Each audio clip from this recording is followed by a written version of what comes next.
Temporaryong gisirado ang kalsada sa Daang Maharlika Highway sa Mawab, Davao de Oro tungod sa kadaot dala sa sagunsong pag-ulan. Dugang detalye sa report ni Kent Abrigana.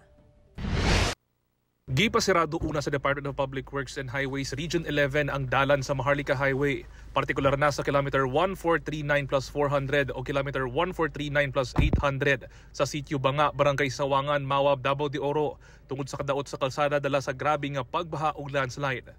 Subay kini sa gipahigayong joint inspection sa DPWH 11, MGB 11, PDRRMO Davao de Oro ug MDRRMO Mawab. If you remember, weeks ago, nag-experience daw shear line, and then nadugangan after 2 weeks or shortly, masking barely 2 weeks, no, na nasundan na po taog another low pressure area.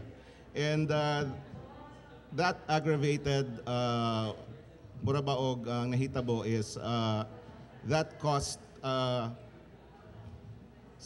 caused severe flooding and landslides, causing significant damage to the road. So what was noted during the inspection were tension cracks, active sinking and ground movement, as well as active scouring observed in the riverbanks of the Iho River. Doon na say nakit ang duha ka dagkong liki sa ibabaw sa pavement. Busa, gideklara na kini nga peligroso nga agian sa mga motorista. Sa karon, nagpadayon ang restoration sa maong dalan.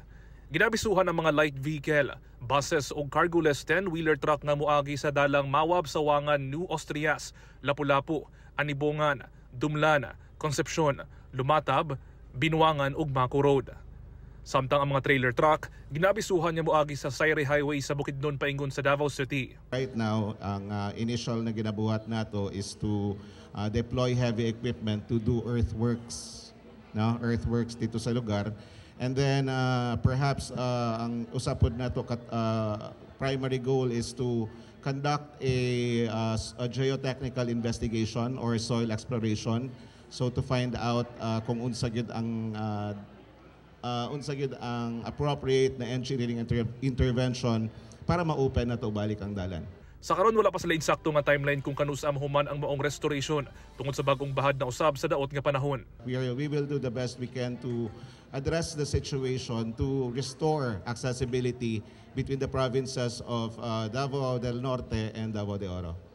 Because of course we know that this will affect a lot of things, including the economies of the affected municipalities. Padayon pa ang pagsuta sa DPWH 11 kung pila ang natalang danyo sa nahitabong kadaot.